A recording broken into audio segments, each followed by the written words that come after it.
Right. That's like, the airlines, they're ruled by the government. Yeah. No, the airlines love bending over backwards for you. That $175 change fee, that's not getting waived, kids. Yeah. So now we're going to have 3 bye weeks. Let me talk to you. What do you think about that? Is that too many bye weeks in a season? Kind of. It seems like it's one too many. Yeah. Bye weeks are good. It helps you recover. But to a sense, like once ball starts, you want it to start. You don't want to start, stop.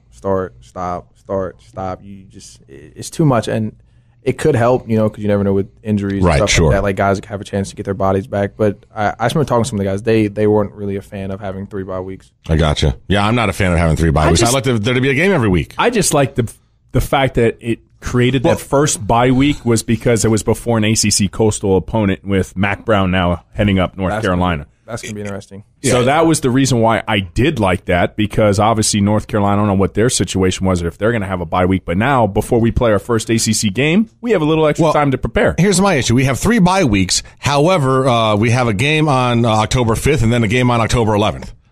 We have a Saturday to a Friday. Up for it. Like if we're going to have 3 bye weeks, throw it. You always going to have a short week. We always do. What happened with Jeff Thomas? He's back. He's back. He's back. I know that. Yeah, I love JT. What I want something. There was just a lot of butting head, and there was frustration everywhere. Quarterbacks, receivers, running backs. It was being felt, and I felt like the whole offense was having issues. Exactly. Okay. And I just think that he was kind of fed up with that coaching staff. And was it his decision or somebody else's decision? It was his. Okay. It was his. Okay.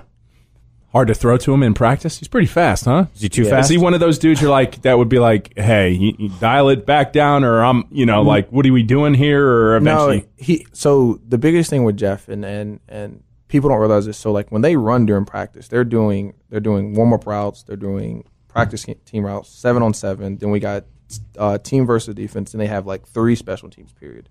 So like his speed in practice and his speed in the game is like completely different. Sure. So like we'd watch, and I would do the same drop, the same routes, and I would hit him around the hash. In the game time, he's at the bottom of the numbers. He's freakishly fast, and so like we literally had to go to him and say, "Hey, listen, we might have to cut back on your reps. It's nothing against you, but the problem is you're so fast that like your game speed and your practice speed are just different, and we can't gauge. And a lot of it has to do with us, so we know, okay, I can go 1 to 2 to 3, but like if our 2's too fast, then we're going to be behind him, or we're going to be too late, or we're going to rush our throw." We had this conversation, and it's exactly what it was. When Malik was going through his progressions, if Jeff's too fast, he's already run through that progression, and now he's out of the play. He's too fast. That was a joke. And listen, and the most ridiculous thing is that the game before he leaves, he has that punt return for a touchdown, which was just ridiculous. Yeah. And then it's like, and now he's gone. It's like, what the? Like we so frustrated. Like, what else can happen this year? Exactly. God damn. Then the next year, Jeff Thomas is gone. Yes, that was bad news. Yeah. The next game, that was bad news. Yeah. And I did have another question, and then I'm going to stop asking stupid questions, but that's just kind of my nature. Oh, so that happens, that was it happens episode 24. Yeah. Right. So your high school playbook or your college playbook, your second college playbook, which was more complex? That's hard because my high school playbook was a college playbook. We ran the Tony Franklin system. Okay. So straight air raid. Like our coach went to their installs. He brought their installs back. We literally watched when he was at La Tech. We watched their La Tech. So we had a college playbook. Our protections wasn't as crazy. It was so much fun. So much fun. Rick's playbook was complicated to a sense, and to me it was more protection wise. Like that's the biggest thing that like from high school to college that you'll get into. Sure. It's way more complex. It's just protection, defense, IDing, stuff like that. So I would say college. Okay. Canes Pro Day is coming up on March 25th. You taking part in that? Yes, I am. Very nice. Very nice. Very good. I guess FSU's having this today. That's right. You can go play somewhere. Now if it rains, we got this covered. Oh, that used to be so embarrassing. Oh. I mean, it wasn't as a fan. You just felt bad for the players. Yes, it was. It was embarrassing. It was fan. embarrassing, but it was for those guys, man. They put they put everything into it. Everything and it for that for 2 one hours. day, and it's all contingent upon this 40 time, and it's a monsoon, which typically always happens right around now in South Florida. You're like, oh my goodness, man. Now we don't have that issue. It's nice. At all. That's awesome. How nice is that place? It's unreal, and what's crazy was so when I went to the meeting a couple weeks back to sit in their offensive meeting, I didn't know where I was. I didn't know how to find the new room. Awesome. They moved the offices. Oh, they moved everything around. Everything's moved. So where our old offices was, it's not there. They're reconstructing everything. So it's so nice. Where Coach Enos's office is, it actually overlooks the indoor practice. So they can just sit up there and watch. So just up top. Yes. So is Nice. it Enos or Enos? I say Enos. Okay. Okay. Is it Rosier or Rosier? So it's both. Oh, good. Okay. See, that's like me. Yeah. I accept a couple different So pronunciations do I. of my So name. do I. Yeah. So yeah, my last name is French. So they say Rosier, but then in America they say Rosier. So it doesn't. Well, I like bother me. Rosier. I like that's Rosier, what too. That's what Yeah. I'm calling him Yeah. for years. Yeah. Marcianti in English is Marciante Oh God. in Italian. So there you go. Let me ask you a question that maybe you two have an answer to, or maybe you've heard something, Malik. Is there a reason why Bubba Bolden's going to USC practices? Yes. I know this. Is he not Still coming? over there? He's No, finishing up classes. He's gotta finish. He's got to okay. finish up classes over there. Mom came out and said, he's finishing up classes. Okay. He loves ball. He misses it. He's just going out to see his old teams. Okay. Nothing in the wind work as far as that's concerned. Okay, because there hasn't been an official announcement from UM yet. It was all, this is going to happen, but not an official. There hasn't? No, hasn't. No. Okay. I thought there had been, but then I was reading the article. Actually, no, there hasn't been an official announcement from UM yet. So, but yeah, I saw that. I was like, well, I don't want him in over at USC practice. The hell is this, man? It's Intel. You can't be turning down Diaz is savage, bro. He's got him out there, Dude, he's got scouting. He's got the back door to the portal in his office. I know. He's just going to right? slide up there. He's going to grab him by the ear. Come on, son. He's just going to pull him right through the portal. He's going to come right back up to Manny Diaz's office. There's no problems. We have learned that the Canes, so there was talk about this, about where they were going to do the scrimmage, because they can't do it at the Rock because the Rolling Stones have a concert there on April 20th. So now there's going to be 2 scrimmages, both free, both open to the public. First one will be April 13th at Powell Stadium on campus, and then Camping World Stadium in Orlando on April 20th. They're going to both Orlando? of those, both of those are going to start at noon and will be free to the public. So they'll get the practice in the stadium. get acclimated to the weather up there. Acclimated to the stadium. Yeah. The quarterback can see Cold where up there in Orlando. The play clock is. He can check the Just sight saying. lines. So It's such a did dump you of a have stadium. a bit of an issue with that? Because you were there. So Brad was saying how, as far as the play clock's a little bit weird to see in that stadium. Yeah, and that's the hardest thing. So when you go to a away stadium, the first thing you're going to do is find the play clocks. Because if not, you'll be looking forward during the game. That's not what you want to do. So I don't really remember their play clocks. Said it was weird sight lines though in that stadium. Yeah, some of the Stadium's sidelines a are pit. weird. It's Yeah. awful. It's a dump. Well, they redid it. Okay. Well, I'm just saying. Look, it was bad. Sure. No, I got you. No, Citrus Bowl, right? Yeah, One it of was. the- Yeah.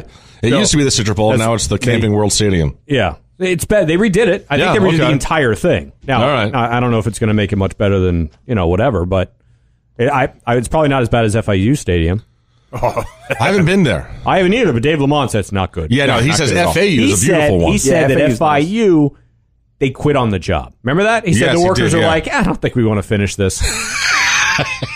No, FAU's a nice Good luck stadium with that. For them having their first ever stadium, FAU Stadium is very nice. I've been FAU's there. awesome. Well, Yeah, nice Miami stadium. played there. Yeah, that Miami stadium was played nice. there. In monsoon though. Yeah, it did? was. It was in a monsoon. We gave up 200 yards rushing in the first half. Came back and dominated in the second half, but I remember we gave up a lot of rushing yards that first half. Did Langham force you to throw that ball to him at Georgia Tech or against Georgia Tech here in the rain? No. Okay. Well, what was crazy was they played the perfect field coverage. So Yeah. I couldn't throw it to the field, so I was like, okay, this guy's 6'6", let me just throw a jump ball. Dude, how nuts is it going to be preparing for Georgia Tech this year and no triple option? Yeah, I'm so upset. Holy That's gonna be Christ, it's well, going to be, no, yeah. We're happy. That's why I said everybody's happy with me. It's more of a play than anything. I'm not. Look, I like. You know what I liked running the option? NCAA. Yes, I like you did. running the Yes, you option in did. NCAA. On me all damn it's a day. lot of fun.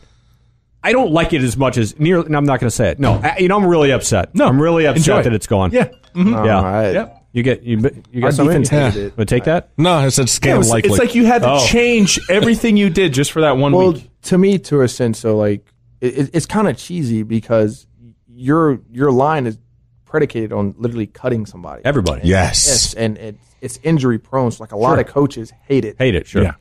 By the end of it, you had a lot of D linemen, I'm sure, don't want to play in that game at all. And then the offensive guard for them left early every single time. Yeah. And they Every never time, called it's it. never a false start. It's like every play, how he's did he backing not out. move? How did he not move? He backs out every time, half second early. It's amazing that. God, are I'm you so glad it's a gone. are you a superhero fan? Yeah. Yeah, you seen Captain Marvel? No, but I'm going to see it probably tonight or tomorrow. You are? Okay, let me ask you a question. You suddenly gain a superpower, but you can only use it once. What is it? The ability to teleport. And where would you go? I don't know, like Italy or France somewhere. So you don't want to deal with an airplane that one time, so you just teleport. No, man, go to like the Maldives or Bali or something. You can get to Italy in like 8 hours. But you realize once you get there, you're then going to have to fly back. You only get to use the port. You only get to use the transport once. No, you don't. You're going to teleport, but you can only use it once. No, you go to Bali. You go to Bali with the option of staying. You go. Bollywood over here. I was like, all right. I want invisibility. To use once? Well, you wouldn't be able to get invisible. You'd be stuck. You're be stuck. I become invisible, and I never go back to being visible. So I never switch it off. Oh, so that's what you wanted to do. Yeah, and what I do is I just go around. I just go around. Sheldon Black hat walking around. And I go around and I just kill bad people, like dictators and stuff like that. Like Kim Jong-un, and dead, gone. I'm walking right in the front door, killing them. This is a great Netflix. This is a great show. Yeah. That's what I would kill all the bad Invisible people. Assassin. Yeah. My name is Scoop. Nobody knows my real name. Woof. I know you're like dropping names that we shouldn't drop on here. Ro, superhero power? Superhero power that wow. Time travel. Okay. Yeah. What time would you go back to? I'd be rich. Are you going to go do Powerball. you're going to go do the Back to the Future, Back to the Future 2? I see He's the gonna go Powerball get his- numbers, he's make gonna sure go get nobody his, wins it. And I'm going right back to... He's going to get his sports almanac in That's it. 2025. Yep. Yeah. Yep. Time travel. That's a good one. Dr. Not Strange. bad. Okay. That's a good one. All right. What about you, Scooby? I got nothing. You're awful. I mean, you caught me off guard. The whole superpower thing. And I caught you off guard. I emailed this to you yesterday. Yes, he did. He caught me off guard. It's been sitting in your email for 24 hours. Yeah. Way to go, Jaron Williams. Jesus, bro. Quit Feel free to partying. read crap. You were out partying last night. I don't. You know I don't look at these Oh show my sheets. God. It's readily obvious. I mean, oh my! All right, so hey. I couldn't even. If I sat here for 5 minutes, I couldn't come up with something. All right, so some other news we should touch on. We've been making fun of for the last few months Willie Taggart and FSU because it's fun to watch someone else just suck at recruiting. And now we were making fun of the fact they had no quarterback. Now they have a quarterback, as Alex Hornibrook, who we know from Wisconsin, has entered the portal and came out in Tallahassee. It's a bad place to come out. Well, the thing that concerns me with him, he's not a fast guy. No, he's not. That offensive line. Exactly. That offensive line. I mean, it's scaring away recruits. Now, the funniest, all right, taking a shot at ourselves here and everybody collectively in this room, but they actually said, well, Florida State now has a quarterback on a roster who's actually beat Miami. I said that. Well, that was funny. Congratulations. Thank you very much. Congratulations to them. That is still getting action today. All right, cool. Well, it's true. But, man, I mean, Kendall Briles, that offense and everything like that, great, what have you. King did great in that offense, and he was very mobile, too. So right. I'm curious to see what the dynamic of this offense is going to be with a non-mobile quarterback. Because Hornibrook's not that guy. No. So they don't have a mobile quarterback on that team. They had Francois. The defensive guy who they're going to the safety. That's right. Who's a freak. The corner they're going to bring over. Yeah, and he's going to play quarterback. And he's basically. Yeah. Your sisters are not happy about this. When you have one scholarship quarterback on the roster, and he's not terribly good, you do everything you can to get somebody on that side of the ball, right? I guess, but to me, like, I don't know how I would feel if like I was Blackman and you brought in another guy from Wisconsin and then you're changing a defensive guy to come play quarterback. Well, you need depth, don't you? Yeah, to a sense, but also that's like a psyche mess with. Like, sure, of course. It's like you have no faith in me. And I remember he played one game and threw for what 3 yards. He looked good. He balled out. Good. And yeah, it's okay. I played that game. You saw me in your offense, and now like you're just trying to bring in more guys to almost replace me because that's kind of what it is now. It's like recruiting is, can I find a guy that's better than the current players that I have? Mm-hmm. Right. And so I just feel like that's kind of where his mindset might be at. How much of that do you think is determined by whether or not you were brought in by the previous coach? Like once the new coach comes in, it's all about, I got to find my own guy. I understand he's been here for a couple of years, but he was the last guy's guy. I need my own guy. That, to me, that depends on if the old guy recruited you. Okay. So if the new guy coming in recruited you, then I feel like you have an edge. But like Right. for me, like with Rick never